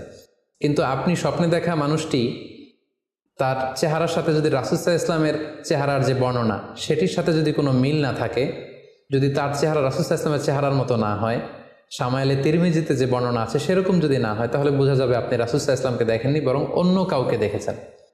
এক্ষেত্রে আমরা মুহাম্মদ ইবনে সিরিনের ঘটনা উল্লেখ করতে পারি। ওনার কাছে কেউ এসে যদি বলতো যে আমি স্বপ্নে আল্লাহ রাসূল সাল্লাল্লাহু আলাইহি ওয়াসাল্লামকে দেখেছি, তখন মুহাম্মদ ইবনে সিরিন জিজ্ঞেস করতেন, তুমি কি দেখেছো বলো তো, তুমি যাকে দেখেছো তার দাড়ি কেমন, তার চেহারা কেমন, তার চোখ নাক কেমন, তার গড়ন কেমন। তখন ওই ব্যক্তি যখন বর্ণনা দিত আর সেই বর্ণনা যখন আল্লাহ রাসূল সাল্লাল্লাহু আলাইহি ওয়াসাল্লামের আকৃতির সাথে মিলে যেত, তখন মুহাম্মদ ইবনে সিরিন বলতেন, তুমি ঠিকই স্বপ্নে আল্লাহ রাসূল সাল্লাল্লাহু আলাইহি ওয়াসাল্লামকে দেখেছো। কিন্তু ওই ব্যক্তির বর্ণনা যদি এমন হতো যে না, এর সাথে রাসূল সাল্লাল্লাহু আলাইহি ওয়াসাল্লামের হাদিসে বা শামাইলে তিরমিজিতে রাসূল সাল্লাল্লাহু আলাইহি ওয়াসাল্লামের দেহের যে বর্ণনা, এটার সাথে কোনো মিল নেই, তখন মুহাম্মদ ইবনে সিরিন বলতেন, না, তুমি স্বপ্নে আল্লাহ রাসূল সাল্লাল্লাহু আলাইহি ওয়াসাল্লামকে দেখোনি, বরং তুমি অন্য কাউকে দেখেছো। এ পর্যায়ে আমরা জানবার চেষ্টা করব যে যুগে যুগে কারা স্বপ্ন ব্যাখ্যায় খুব পারদর্শী ছিলেন। নবীদের মধ্যে সাইয়েদনা ইউসুফ আলাইহিস সালাম, তিনি সবচেয়ে ভালো স্বপ্নের ব্যাখ্যা করতে পারতেন। সাহাবাদের মধ্যে সাইয়েদনা আবু বকর রাদিয়াল্লাহু তাআলা আনহু চমৎকার স্বপ্নের ব্যাখ্যা করতে পারতেন, এবং তাবিঈদের মধ্যে মুহাম্মদ ইবনে সিরিন চমৎকার স্বপ্নের ব্যাখ্যা করতে পারতেন। আর বলার অপেক্ষা রাখে না যে অবশ্যই আল্লাহ রাসূল সাল্লাল্লাহু আলাইহি ওয়াসাল্লাম তিনিও চমৎকার স্বপ্নের ব্যাখ্যা করতে পারতেন। সহিহ মুসলিমে, সুনানে আবু দাউদে একটি হাদিস এসছে যে আল্লাহ রাসূল সাল্লাল্লাহু আলাইহি ওয়াসাল্লাম ফজরের সালাতের পরে তাসবিহ শেষে সাহাবাদের কাছে জানতে চাইতেন যে গতকাল রাতে কে কি স্বপ্ন দেখেছো আমার কাছে বলো, আমি সেই স্বপ্নের ইন্টারপ্রিটেশন তোমাদেরকে জানাবো। কানা নবী সাল্লাল্লাহু আলাইহি ওয়াসাল্লাম ইযা সাল্লা সুবহা আকবালা আলাইহিম বিওয়াজহিহি ফাকালা হাল রাআ আহাদুম মিনকুম আল বারিহাতা রুইয়া। সহিহ মুসলিমের বর্ণনা, ফজরের নামাজের পর তিনি প্রত্যেকদিন জিজ্ঞেস করতেন, গতকাল রাতে কেউ কি কোনো ভালো স্বপ্ন দেখেছো, কেউ কি কোনো স্বপ্ন দেখেছো, আমার কাছে উল্লেখ করো, আমি এটার ব্যাখ্যা করে দিব। সম্মানিত শুধু আমরা বলছিলাম যে ইউসুফ আলাইহিস সালাম খুব ভালো স্বপ্নের ব্যাখ্যা করতে পারতেন, এবং সূরা ইউসুফের 111 নম্বর আয়াতে ব্যাপারে আল্লাহ উল্লেখ করেছেন সাইয়েদনা ইউসুফ আলাইহিস সালামের কথা, যে তিনি বলেছেন, রব্বি কদ আতাইতানি মিনাল মুলকি ওয়া আল্লামতানি মিন তা'ওয়িলিল আহাদিস। মানে হে আমার রব, আপনি আমাকে রুলিং পাওয়ার দিয়েছেন এবং আপনি আমাকে you taught me how to interpret the dreams, কীভাবে স্বপ্নের ব্যাখ্যা করতে হয় এটা আপনি আমাকে শিক্ষাদান করেছেন। এবং সূরা ইউসুফে আমরা জানি যে 3টি স্বপ্নের কথা সেখানে উল্লেখ রয়েছে। ইউসুফ আলাইহিস সালাম নিজেই একটি স্বপ্ন দেখেছিলেন ছোটবেলায়, তারপর 2 জন প্রিজনার ইউসুফ আলাইহিস সালামের সাথে জেলখানায় ছিল, তাদের 2টা স্বপ্নের ব্যাখ্যা তিনি করে দিয়েছেন, এবং মিশরের তৎকালীন যে রাজা কিং, সেই কিংয়ের স্বপ্নের ব্যাখ্যাও সাইয়েদনা ইউসুফ আলাইহিস সালাম করে দিয়েছিলেন। সাহাবীদের মধ্যে সাইয়েদনা আবু বকর রাদিয়াল্লাহু তাআলা আনহু চমৎকার স্বপ্নের ব্যাখ্যা করতে পারতেন, এবং আল্লাহ রাসূল সাল্লাল্লাহু আলাইহি ওয়াসাল্লাম মাঝে মাঝে ইচ্ছা করে আবু বকর রাদিয়াল্লাহু তাআলা আনহুর কাছে স্বপ্নের ব্যাখ্যা জানতে চাইতেন, এবং আবু বকর রাদিয়াল্লাহু তাআলা আনহু নিজেও মাঝে মাঝে ইচ্ছা করে রাসূল সাল্লাল্লাহু আলাইহি ওয়াসাল্লামের কাছে বলতেন যে ইয়া রাসূলুল্লাহ, এই স্বপ্নের ব্যাখ্যাটা আমি করি। আল্লাহ রাসূল সাল্লাল্লাহু আলাইহি ওয়াসাল্লাম তখন আবু বকর রাদিয়াল্লাহু তাআলা আনহুকে স্বপ্নের ব্যাখ্যা করার অনুমতি প্রদান করতেন। এক্ষেত্রে আমরা আল খাসাইসুল কুবরা, জালালউদ্দিন সুয়ুতির লেখা, সেখানকার একটি বর্ণনার কথা উল্লেখ করতে পারি, যেখানে আল্লাহ রাসূল সাল্লাল্লাহু আলাইহি সাল্লাম আবু বকর রাদিয়াল্লাহু তাআলা আনহুর কাছে একটি স্বপ্নের উল্লেখ করলেন। বললেন, আবু বকর, আমি গত রাতে স্বপ্নে দেখেছি যে তুমি আর আমি 2 জন মিলে দৌড় প্রতিযোগিতা করছি, এবং দেখলাম যে আমি তোমার 2.5 গজ সামনে, তুমি আমার 2.5 গজ পেছনে, অর্থাৎ আমি এই দৌড় প্রতিযোগিতায় বিজয় লাভ করেছি এবং তুমি আমার 2.5 হাত পেছনে। এর ব্যাখ্যা কি হতে পারে? তখন সাইয়েদনা আবু বকর রাদিয়াল্লাহু তাআলা আনহু বললেন, ইয়া রাসূলুল্লাহ, আমার মনে হচ্ছে যে আপনি আমার আগে পৃথিবী থেকে বিদায় নেবেন এবং আপনার ইন্তেকালের 2.5 বছর পরে আমি পৃথিবী থেকে বিদায় নেব, অর্থাৎ আপনি আমার 2.5 বছর আগে পৃথিবী ছাড়বেন আর আমি আপনার 2.5 বছর পরে পৃথিবী ছাড়ব। এবং আমরা যদি বাস্তবতা এবং ইতিহাস খেয়াল করি তাহলে আমরা সেটাই দেখব যে আল্লাহ রাসূল সাল্লাল্লাহু আলাইহি সাল্লামের ইন্তেকালের 2.5 বছর পরে সাইয়েদনা আবু বকর রাদিয়াল্লাহু তাআলা আনহু তিনি ইন্তেকাল করেছিলেন। সাইয়েদনা আবু বকর রাদিয়াল্লাহু তাআলা আনহুর স্বপ্ন ব্যাখ্যার পারদর্শিতা নিয়ে আমরা এক্ষেত্রে মুস্তাদরিকে হাকিমের একটি হাদিস উল্লেখ করতে চাই, যেখানে এই হাদিসটি মুস্তাদরিকে হাকিমেও এসেছে, সুনানে আবু দাউদেও এসেছে, এবং হাদিসটি সহিহ। আম্মা জান আয়েশা রাদিয়াল্লাহু তাআলা আনহা, উনি একটি স্বপ্ন দেখলেন যে আকাশ থেকে 3টি চাঁদ ওনার ঘরে খসে পড়েছে, এবং এই স্বপ্ন দেখে তিনি ওনার পিতা আবু বকর রাদিয়াল্লাহু তাআলা আনহুকে জিজ্ঞেস করলেন যে আমি স্বপ্নে দেখেছি যে আকাশের 3টি চাঁদ এসে আমার ঘরে পড়েছে, এর ব্যাখ্যা কি হতে পারে? তখন আবু বকর রাদিয়াল্লাহু তাআলা আনহু ওনার কন্যা আম্মা জান আয়েশা রাদিয়াল্লাহু তাআলা আনহাকে বললেন যে এই স্বপ্নের ব্যাখ্যা হচ্ছে এই পৃথিবীর 3 জন মানুষের কবর তোমার ঘরে অবস্থিত হবে। সুবহানাল্লাহি বিহামদি। এবং আমরা জানি যে আল্লাহ রাসূল সাল্লাল্লাহু আলাইহি ওয়াসাল্লাম যখন ইন্তেকাল করলেন তখন আল্লাহ রাসূল সাল্লাল্লাহু আলাইহি ওয়াসাল্লামকে কবর দেওয়া হয়েছিল আম্মা জান আয়েশা রাদিয়াল্লাহু তাআলা আনহার ঘরে। এবং তখন আবু বকর রাদিয়াল্লাহু তাআলা আনহু বলেছিলেন যে আয়েশা, তোমার কি মনে আছে তুমি যে একটা স্বপ্নের ব্যাখ্যা আমার কাছে জানতে চেয়েছিলে, যে 3টি আকাশের চাঁদ তোমার ঘরে খসে পড়েছে, এই দেখো আল্লাহ রাসূল সাল্লাল্লাহু আলাইহি ওয়াসাল্লামের কবর তোমার ঘরে হয়েছে, তুমি জেনে রেখো যে 3টা চাঁদের শ্রেষ্ঠ চাঁদ হচ্ছে এটি। এবং আমরা এও জানি যে আবু বকর রাদিয়াল্লাহু তাআলা আনহু ইন্তেকালের পরে আম্মাজান আয়েশার ঘরেই কবর হয়েছে, এবং ওমরে ফারুকের কবরও আম্মাজান আয়েশা রাদিয়াল্লাহু তাআলা আনহুর ঘরেই অবস্থিত। তাহলে এই হাদিসগুলোর আলোকে আমরা বুঝতে পারি যে সাহাবাদের মধ্যে আবু বকর রাদিয়াল্লাহু তাআলা আনহু ছিলেন স্বপ্ন ব্যাখ্যায় সবচেয়ে পারদর্শী। তাবিঈদের মধ্যে স্বপ্ন ব্যাখ্যায় সবচেয়ে পারদর্শী ছিলেন মুহাম্মদ ইবনে সিরিন। আমরা ওনার নাম প্রায় শুনে থাকি। তিনি স্বপ্ন ব্যাখ্যার ক্ষেত্রে খুব এক্সপার্ট ছিলেন। তিনি ওসমান রাদিয়াল্লাহু তাআলা আনহু যখন ইসলামের খলিফা, তখন বসরা নগরীতে মুহাম্মদ ইবনে সিরিন জন্মগ্রহণ করেন এবং অনেক সাহাবা থেকে তিনি অনেক হাদিস বর্ণনা করেছেন। এবং তিনি ইমাম আবু হানিফা আলাইহি রাহমার সমসাময়িক ছিলেন। ইমাম আবু হানিফা একবার স্বপ্নে দেখলেন যে তিনি আল্লাহ রাসূল সাল্লাল্লাহু আলাইহি ওয়াসাল্লামের কবর খুঁড়ছেন, অথবা কবরের লাশ বের করছেন কিংবা কাফন বের করছেন। এই স্বপ্ন দেখে ইমামুল আযম আবু হানিফা রাহিমাহুল্লাহ উনি বিচলিত হয়ে গেলেন যে আমি কি স্বপ্ন দেখলাম, যে আমি রাসূল সাল্লাল্লাহু আলাইহি ওয়াসাল্লামের কবর খুঁড়ছি, সেখান থেকে কাফন বের করছি। কেউই এই স্বপ্নের ব্যাখ্যা করতে পারলেন না। তখন ইমাম মুহাম্মদ ইবনে সিরিনের কাছে যখন জানতে চাওয়া হলো, তখন মুহাম্মদ ইবনে সিরিন বললেন যে হাযা রাজুলুন ইউহয়ি সুন্নাত রাসূলিল্লাহ, অর্থাৎ যে ব্যক্তি এই স্বপ্ন দেখেছে তার মাধ্যমে আল্লাহ রাসূল সাল্লাল্লাহু আলাইহি ওয়াসাল্লামের হাদিসের বা সুন্নার পুনর্জীবন হবে। তিনি রাসূল সাল্লাল্লাহু আলাইহি ওয়াসাল্লামের সুন্নাহগুলোকে পুনরুজ্জীবন দান করবেন, পুনরুজ্জীবিত করবেন। এবং বাস্তবে আমরা এটাই দেখেছি যে ইমাম আবু হানিফার চিন্তা, ওনার থট, ওনার মাযহাব গোটা বিশ্বে সমৃদ্ধি লাভ করেছে, মানুষ এটাকে গ্রহণ করেছে। ওনার বুদ্ধিবৃত্তিক যে চিন্তা, ওনার ফিকহি ইস্তেমবাদগুলো গোটা বিশ্বে আল্লাহ রাসূল সাল্লাল্লাহু আলাইহি ওয়াসাল্লামের হাদিসগুলোকে আরও প্রাণবন্তভাবে মুসলিম উম্মার কাছে রিপ্রেজেন্ট করেছে। আমরা আপাত দৃষ্টিতে মনে হচ্ছিল যে এটা একটা খারাপ স্বপ্ন, যে ইমাম আবু হানিফা তিনি রাসূল সাল্লাল্লাহু আলাইহি ওয়াসাল্লামের কবর খুঁড়ছেন, লাশ বের করছেন বা কাফন বের করছেন। কিন্তু মুহাম্মদ ইবনে সিরিন চমৎকার ব্যাখ্যা করেছেন যে হাযা রাজুলুন ইউহয়ি সুন্নাত রাসূলিল্লাহ, এই লোক তো এমন লোক হবে যে রাসূল সাল্লাল্লাহু আলাইহি ওয়াসাল্লামের সুন্নাহকে পুনরুজ্জীবন দান করবে। এই পর্যায়ে আমরা জানবার চেষ্টা করব যে কোরআন সুন্নাহর আলোকে বিভিন্ন সিম্বল বা প্রতীক বা চিহ্নের দিকে খেয়াল রেখে স্বপ্নের ব্যাখ্যা করা। আমরা বলেছিলাম যে কিছু কিছু স্বপ্ন আছে খুব সফিস্টিকেটেড, সিম্বলিক বা আইকনিক, যেখানে কোনো ইঙ্গিত দেয়া হচ্ছে, ইঙ্গিতবহ, এবং যেটার ইন্টারপ্রিটেশন না করলে এটা দিয়ে আসলে কি বোঝানো হচ্ছে এটা বোঝা যায় না। সেক্ষেত্রে কোরআন সুন্নাহর আলোকে, স্কলারদের অভিজ্ঞতার আলোকে কিছু আইকন বা সিম্বল, এগুলোর মিনিং কি হতে পারে সে ব্যাপারে আমরা জানবার চেষ্টা করব। এক্ষেত্রে আমরা বলবো যে কেউ যদি স্বপ্নে রশি দেখে, স্বপ্নে যদি সে রশি দেখে, তাহলে এটা গুড সাইন। এটা কেমন যেন আল্লাহর সাথে একটা প্রতিশ্রুতির সাথে সম্পৃক্ত, কারণ আল্লাহ তাআলা কোরআনে ইরশাদ করেছেন ওয়াতাসিমু বিহাবলিল্লাহি জামিআ। আরবিতে রশি আরবি হচ্ছে হাবল, মানে ওয়াতাসিমু বিহাবলিল্লাহি জামিআ, তোমরা আল্লাহর রজ্জু বা রশিকে আঁকড়ে ধরো। তাহলে রশি দেখা মানে এখানে আমরা আল্লাহর ওয়াদাগুলো যেন পূরণ করি, আল্লাহর আনুগত্য যেন আমরা প্রপারলি করতে পারি, এটা ইঙ্গিত করছে।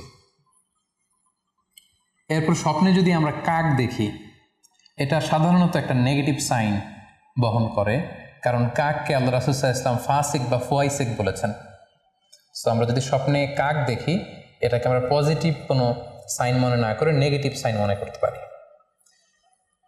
তৃতীয়ত, আমরা যদি স্বপ্নে লম্বা কাপড় দেখি, এটা গুড সাইন। কারো গায়ে যদি লম্বা জামা থাকে তাহলে এটা গুড সাইন, আর খাটো জামা থাকলে সাধারণত এটা নেগেটিভ সাইন। এক্ষেত্রে আমরা সহিহ বুখারীর একটি হাদিসকে উল্লেখ করতে পারি। আল্লাহর হাবিব সাল্লাল্লাহু আলাইহি ওয়াসাল্লাম বলেছেন যে আমার সামনে অনেক মানুষকে পেশ করা হলো, তাদের কারো জামা নাভি পর্যন্ত, কারো জামা হাঁটু পর্যন্ত, কারো জামা পা পর্যন্ত। আর সেক্ষেত্রে ওমরে ফারুককে দেখলাম যে এত লম্বা জামা পরে সে হেঁটে যাচ্ছে, সে তার জামা টেনে টেনে নিয়ে যাচ্ছে। তো সাহাবারা বললেন মা আউয়ালতাহু ইয়া রাসূলুল্লাহ, হে আল্লাহর রাসূল, আপনার এই স্বপ্ন থেকে আপনি কি বোঝাতে চাইলেন? আল্লাহ রাসূল সাল্লাল্লাহু আলাইহি ওয়াসাল্লাম বললেন আউয়ালতুহু আদ-দীন, এটা দ্বারা আমি দিনদারি বোঝাতে চাইলাম। অর্থাৎ যার জামা লম্বা তার মানে তার তাকওয়া বেশি বা তার দিনদারি বেশি। আর স্বপ্নে যদি কারো জামা খুব ছোট খাটো বা জামাহীন অবস্থায় কাউকে দেখা হয়, এটা সাধারণত তার দিনদারি কমে যাচ্ছে বা তার তাকওয়া is decreasing day after day, এটার একটা সাইন বহন করে। পাশাপাশি দুধ, স্বপ্নে যদি কেউ দেখে সে দুধ খাচ্ছে, এটা একটা ভালো সাইন। স্বপ্নে দুধ খেতে যদি দেখা হয় তাহলে তার জ্ঞান বৃদ্ধি পাবে বলে এটা একটা সাইন বা আলামত বহন করে। সেক্ষেত্রেও আমরা বুখারীর একটা হাদিস উল্লেখ করতে পারি, যেখানে আল্লাহ রাসূল সাল্লাল্লাহু আলাইহি ওয়াসাল্লাম একটা স্বপ্নের কথা সাহাবাদেরকে শেয়ার করছিলেন। তিনি বললেন যে আমাকে এক বাটি দুধ দেয়া হলো, আমি সেখান থেকে দুধ খেলাম, তারপর দেখলাম যে আমার আঙ্গুল থেকে দুধ বের হচ্ছে, আর সেখানে যে অবশিষ্ট দুধ রয়ে গেল সেটা আমি ওমরে ফারুকের মুখে দিলাম। ওমরে ফারুক সে অবশিষ্ট দুধটা খেলো। এই স্বপ্নের কথা শুনে সাহাবারা বললেন, মা আউয়ালতা বিহি ইয়া রাসূলুল্লাহ, হে আল্লাহ রাসূল, এটা দিয়ে আপনি কি ব্যাখ্যা করলেন? ফামা আউয়ালতাহু ইয়া রাসূলুল্লাহ, আল্লাহ রাসূল সাল্লাল্লাহু আলাইহি ওয়াসাল্লাম বললেন, আল ইলম, এটা দিয়ে আমি জ্ঞানের ব্যাখ্যা করেছি। অর্থাৎ দুধ হচ্ছে জ্ঞানের প্রতীক। দুনিয়াতেও তো আমরা দেখি যে দুধ হচ্ছে সুষম একটা খাবার, খাদ্যের পুষ্টিগুণের 6টি গুণাগুণ দুধের মধ্যে পাওয়া যায়। সো কেউ যদি স্বপ্নে দেখেন যে তিনি দুধ পান করছেন, আশা করা যায় এটা তার জন্য ভালো সাইন, তার জ্ঞান বাড়বে বলে আমরা ধারণা করতে পারি। এবার স্বপ্নে যদি কেউ দেখে যে সে আজান দিচ্ছে, এটাও ভালো সাইন। স্বপ্নে আজান দেয়া এটা সাইন হচ্ছে সে হয়তো অচিরে হজ করতে যাবে। হজের সাথে আজানের কি সম্পর্ক? এর কারণ হচ্ছে সূরা হজ্জে আল্লাহ তাআলা সাইয়েদনা ইব্রাহিম আলাইহিস সালামকে যখন বলেছিলেন যে তুমি হজ শুরু করো, তখন তিনি বলেছিলেন, ইব্রাহিম তুমি আজান দাও, ওয়া আযযিন ফিন নাসি বিল হজ ইয়াতুকা রিজালা ওয়া আলা কুল্লি দামির ইয়াতিনা মিন কুল্লি ফাজ্জিন আমিক। অর্থাৎ হে ইব্রাহিম তুমি আজান দাও। ইব্রাহিম আলাইহিস সালাম বললেন, কোথায় আজান দিব? চারদিকে তো মরুভূমি। আল্লাহ তাআলা বললেন, ইব্রাহিম তুমি আজান দাও, এই আজানের আওয়াজ বা শব্দ পৃথিবীর সবার কানে আমি পৌঁছে দেব। তো সাইয়েদনা ইব্রাহিম আলাইহিস সালাম তখন হজের আজান দিলেন বা ঘোষণা দিলেন। আজান শব্দের অর্থ হচ্ছে অ্যানাউন্স, টু অ্যানাউন্স, মানে ঘোষণা দেয়া। সো আপনি যদি স্বপ্নে দেখেন যে আপনি আজান দিচ্ছেন বা কেউ আজান দিচ্ছে, তাহলে সে অচিরে হজ করবে বা হজ রিলেটেড কোনো একটা ব্যাখ্যা হতে পারে। এভাবে আজানকে হজের সাথে সম্পৃক্ত করা হয়েছে এবং এটা ভালো একটি স্বপ্ন। এবার স্বপ্নে যদি কেউ গর্ত দেখে যে সে গর্ত খুঁড়ছে বা তার জন্য কেউ গর্ত করছে, এটা ষড়যন্ত্রের সাথে সম্পৃক্ত। কেননা আরবি প্রবাদে আছে যে মান হাফারা হুফরাতান ওয়াকা ফিহা, কেউ যদি কারোর জন্য গর্ত করে তাহলে সেই গর্তে সে নিজে আগে পড়বে। তাহলে গর্ত করা মানে অনেকটা কারো বিরুদ্ধে শত্রুতা করা বা ষড়যন্ত্র করার একটা চিহ্ন বহন করে। এবার স্বপ্নে যদি কেউ নৌকা দেখে বা শিপ দেখে, জাহাজ দেখে, যে সে জাহাজে আরোহণ করছে বা নৌকায় আরোহণ করছে, এটা তার জন্য একটা ভালো সাইন। সে কোনো বিপদ থেকে মুক্তি পাবে বলে ধারণা করা যেতে পারে। কারণ সূরা আনকাবুতের 15 নম্বর আয়াতে আল্লাহ বলছেন, ফাআনজাইনাহু ওয়া আসহাবাস সাফিনাতি ওয়া জাআলনাহা আয়াতাল লিল আলামিন। অর্থাৎ আমি নূহ আলাইহিস সালাম এবং তার সাথের ঈমানদার সবাইকে আমি এই নৌকায় উঠিয়েছি এবং মহাপ্লাবন থেকে তাদেরকে আমি বাঁচিয়েছি। আর এই মহাপ্লাবনকে আমি গোটা বিশ্বের জন্য একটা নিদর্শন করে রেখেছি। সো নৌকায় ওঠা বা জাহাজে ওঠা, কোনো শিপে বা লঞ্চে ওঠা, এটা আপনি বিপদ থেকে মুক্তি পাবেন, and you are in the safe zone, এই ধরনের একটা ইঙ্গিত বহন করে। ইমাম মুহাম্মদ ইবনে সিরিনের কাছে এক লোক এসে বলল যে, ইমাম, রাআইতু কাআন্নী আহরুসু আরদান লা তুমবিত। হে ইমাম, আমি স্বপ্নে দেখেছি যে আমি একটি শস্য ক্ষেত্র চাষ করছি কিন্তু কোনো ফসল হচ্ছে না, এটার মানে কি? তিনি ব্যাখ্যা করে দিলেন, আনতা তা'জিলু আন ইমরাতিক, অচিরেই হয়তো তোমার স্ত্রীর সাথে তোমার সেপারেশন হয়ে যেতে পারে। কারণ কোরআনে স্ত্রীকে শস্য ক্ষেত্রের সাথে তুলনা করা হয়েছে মেটাফরিক্যালি। সূরা বাকারার 223 নম্বর আয়াতে আল্লাহ বলছেন, নিসাউকুম হারসুল লাকুম ফাআতু হারসাকুম আন্না শি'তুম। অর্থাৎ তোমাদের স্ত্রীরা হচ্ছে তোমাদের শস্য ক্ষেতের মতো, তোমরা যেভাবে খুশি এই শস্য ক্ষেত্রটাকে সুন্দরভাবে চাষাবাদ করতে পারো। তাহলে শস্য ক্ষেতের সাথে বা ক্রপ ল্যান্ডসের সাথে আপনার স্ত্রীর সাথে সম্পর্ক হওয়া বা সেপারেশন হওয়া, এইভাবে ইঙ্গিত নেওয়া যেতে পারে। সবশেষে একটি ঘটনা উল্লেখ করার মধ্য দিয়ে আমরা এই সিম্বলিক বা আইকনিক ব্যাপারটা শেষ করতে চাই। সেটি হচ্ছে, ব্যক্তির ভিন্নতার কারণে কিন্তু স্বপ্নের ব্যাখ্যাও ভিন্নতা হতে পারে। ব্যক্তি ভিন্নতার কারণে স্বপ্নের ব্যাখ্যাও ভিন্ন হবে। একই স্বপ্ন দুইজন লোক দেখলো, দুইজনের স্বপ্নের ব্যাখ্যা কিন্তু দুরকম হতে পারে। সেক্ষেত্রে আমরা মুহাম্মদ ইবনে সিরিনের একটা ঘটনা উল্লেখ করতে পারি। মুহাম্মদ ইবনে সিরিনের কাছে এক লোক এসে বলল যে, আমি স্বপ্নে দেখেছি আমি আজান দিচ্ছি, এটার ব্যাখ্যা কি? উনি বললেন, তুমি হজ করতে যাবে। তার কিছুদিন পরে আরেক লোক এসে একই স্বপ্ন দেখলো। তিনি বললেন যে, আমি স্বপ্নে দেখেছি যে আমি আজান দিচ্ছি। তো তিনি বললেন, চুরিতে তোমার হাত কাটা যাবে। তো ওনার ছাত্ররা দুইজন লোকের কাছে দুই ধরনের উত্তর দেওয়ার কারণে অবাক হয়ে জিজ্ঞেস করলেন যে, হে ইমাম, একই স্বপ্ন দুইজন দেখলো কিন্তু আপনি এক একজনকে এক এক উত্তর কেন দিলেন? তো তিনি বললেন যে, এই দুইজনকে আমি চিনি এবং তাদের ব্যক্তিগত জীবন সম্পর্কে আমি জানি। সো তাদের জীবন আচরণ, তাদের ব্যক্তিত্বের কারণে আমি দুই ধরনের ব্যাখ্যা করেছি। প্রথম জনের ব্যাখ্যা করেছি আমি সূরা হজের আলোকে, কারণ সূরা হজে আল্লাহ ইব্রাহিম আলাইহিস সালামকে বলেছেন, ওয়া আযযিন ফিন নাসি বিল হজ, তুমি মানুষের মাঝে হজের জন্য আজান দাও, ঘোষণা দাও।